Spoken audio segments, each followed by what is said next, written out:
Hello friends, and welcome back to my channel. I'm Renee, and I have got several things going today. More canning. These beautiful pints of dark meat chicken came from my friend Kim. She got some, maybe 12 I think it was, rotisserie chickens, but she only likes the white meat. So she's let me have all this chicken meat. This is all free food. This is fantastic. I got 10 pints out of all that dark meat, and I've also got 2, 4, 6, 7 pints of bone broth from the carcasses. So I got 10 pints of that I did up this morning, and I will show you. I've got another 7 pints of beautiful. Look at that gorgeous chicken. No, that you can't look in there. That one's a blue jar. But look at how beautiful that is, that chicken bone broth. I've got that going on. That's got to go in the canner next. In the canner, I have got a whole load, pints of chicken gizzards that were canned for my neighbor. And over here in my pot, we are going to do a harvest soup for canning. And that's what we're going to show you today. So you get to hang out with us in the kitchen and finish up our canning. And then tomorrow it's on to stewed tomatoes. A whole load of them. We're going to be busy. Okay, so all I'm doing right here is I'm just cutting up vegetables. And I've got, let's see, I've got a whole load of green beans too that's going to go in there. And peppers and onions and carrots and tomatoes and a big zucchini we're going to cut up and put in there. And that's going to be from my mom for a harvest. How you like that? And this soup that we're making is going to be from my mom.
Okay, friends, we have been busy cutting up veggies and canning, so I'm going to just put this all in here the best that I can, and I might need to get a bigger pot. I'm not sure yet, because I got green beans to go in here, and everything here, except for the carrots, came out of my garden. So that's nice. This is a harvest vegetable soup, and I'm going to can this up for my mom. This is like your free range soup from the USDA.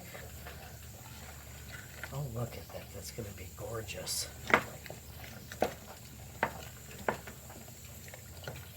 Okay, now I'm going to put some of these green beans in there, because my mother absolutely loves lots of green beans. All right, so there we have it. Just take a look at that. That's going to be so pretty in the jars, and a lovely addition to your pantry. And this is all from my garden. So this is the last little bit of my, well, no, I think I'll be getting more beans, but this is the last little bit of my zucchini and my onions. The only thing I don't have in here is potatoes, and that's because she didn't want any in this soup. So isn't that beautiful? Come look at how nice this looks, Tracy.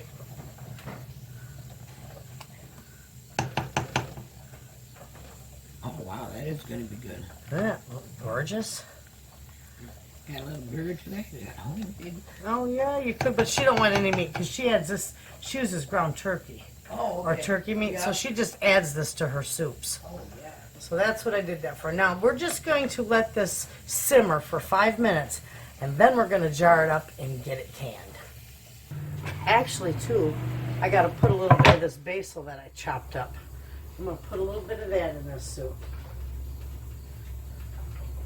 And you always got to be careful about your spices, what spices you put in that, because sometimes they enhance through the canning process. And if you don't think you have enough, you might wind up with too much. And how do you like that? We've got a racetrack about 2 miles down the road, and all these people in town think they got the greatest car. And they go up and down the streets. That happens to be my son-in-law. Lord. And he's got my granddaughters with him, and they probably think he's just a cat's meow with that. That's too funny. They're having a ball. Okay, so let me let that simmer for 5 minutes, and I'll get the jars ready, and we'll jar this up. Okay, friends. This poor canner's got 100,000 miles on it today. We got the chicken. Oh, we gotta set this aside so we can empty that. Can you hang that up back in my pantry, please? Thank you. You can go by the window, right? Yeah. Okay. These, I know you didn't see this, but I do got a video on canning gizzards. But that's how they turned out. And we put a little bit of French onion soup broth in with them. And it gave them a wonderful flavor. But these we canned up for Tracy. Because we're helping her to stock her pantry too.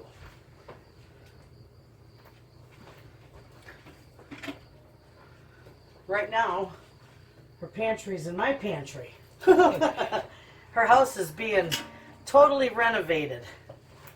So, still, she can't miss out on harvest and canning, so I'm kind of storing her stuff here, which makes it easy when we're canning here.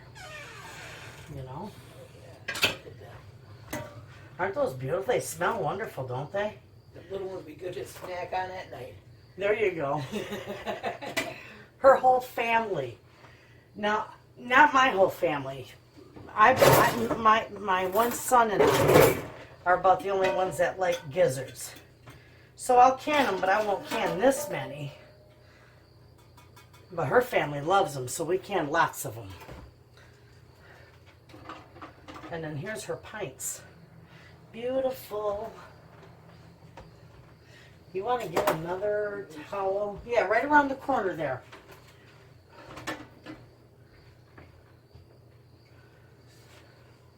See it bubbling? That's because I didn't take the lid off and let it sit for a few minutes and acclimate to the temperature outside the canner. But it'll be all right. Sometimes when that happens, it could create a little siphoning, but it's not siphoning out. It's just got little extra bubbles. Now, friends, this is really good and hot, so we don't want to boil it. We just want it nice and hot for our jars. Okay? This is gorgeous. So we're going to put that in our jars. And we're going to get this canned up. And my jars are hot, so these ones I just slide over there. Okay. Yep. Beautiful. Thank you. Okay, here we go. Look at how gorgeous that is. My mother's going to love this.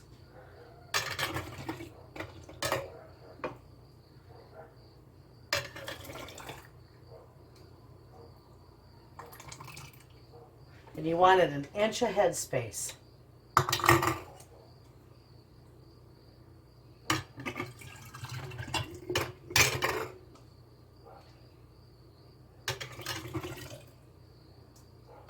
And we put a little salt in here and a little more garlic. Ooh, that's going to be too much. Maybe not. All right, I'll take just a little bit out. I'll show you what I do with it. I just reach in here with a spoon, because you're going to have to wipe it off anyway. Throw it over there until it becomes just an inch of headspace. All right.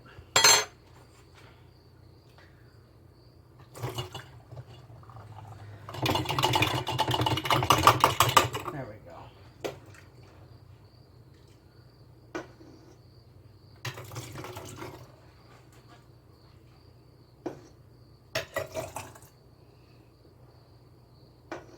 Now the other day I canned up zucchini and tomatoes. I didn't do a video on it because I don't know. Maybe I should have. But they're really easy to do. You can either can zucchini and tomatoes or okra and tomatoes. It's a recipe from the USDA, home canning. Sometimes you'll get a nice piece of skin in there. You just pull that out. Put that in the sink. But I did grind this. And then the bigger tomatoes, I did blanch and take the skins off. And then the smaller ones, I just cooked down and ground up a little bit.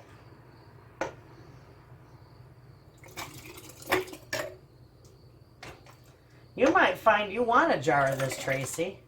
Yeah, maybe, yep. Really is delicious. I need a little bit more liquid. There we go. Listen to that. That pinging, that's music to your ears when you're a canner. Okay, we got them filled up. I'm going to debubble them just in case. I know it's quite a bit of liquid in here, but I still am going to give it a little stir just to make sure that there's no bubbles in there, because if there's any air bubbles in there... You need rings too? Yeah, but I think those are over there. Okay. And they're all smallmouth. If there's any air bubbles in here, it can it can create a false seal, and also the air bubbles can harbor bacteria. So you don't want to ever take that chance. Okay, so we got those. Now I'm going to take a little bit of vinegar, and I am just going to wipe these rims down.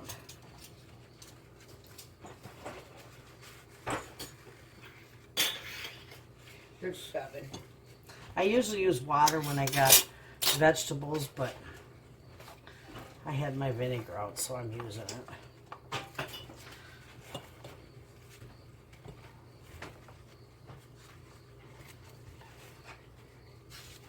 This is going to be gorgeous in a jar. Then we got 1 pint. So, we got our lids here, or our rings, lids. We're going to center those on our jars. Thank you, Tracy.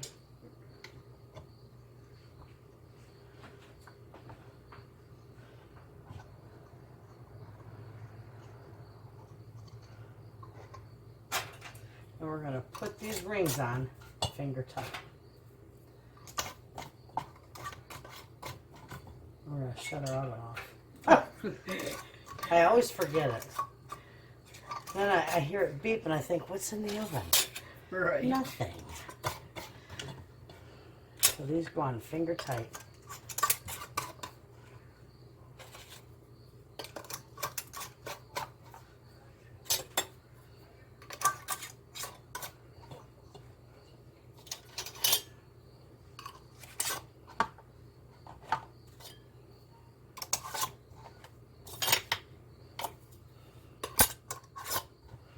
Okay, those, friends, are ready for the canner.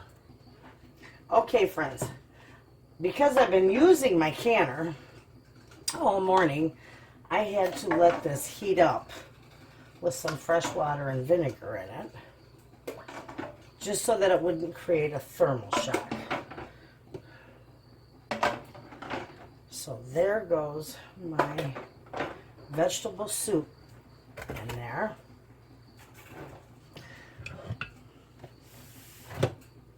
I already got my vinegar in there. So I'm just going to put my lid on. And there we go. And when this starts to spew a steady stream of steam, I tell you this all the time, and I'm sure you get tired of hearing me, but there might just be somebody out there that's never seen a video before. So when this spews a steady stream of steam, I'm going to time it for 10 minutes. And after that, I'm going to put the jiggler on at 10 pounds of pressure because that's what I need for my elevation. And it is going to process, once it starts to jiggle, I will time it and it will process for 85 minutes. And when that is done, I'll bring it back and I'll show you how lovely this turns out. Okay, friends, this is ready to come out of here. That's a little warm.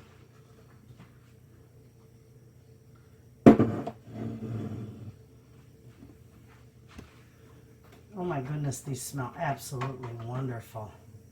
Look at how beautiful that turned out. Can you see that? Gorgeous. I had just a little bit of siphoning.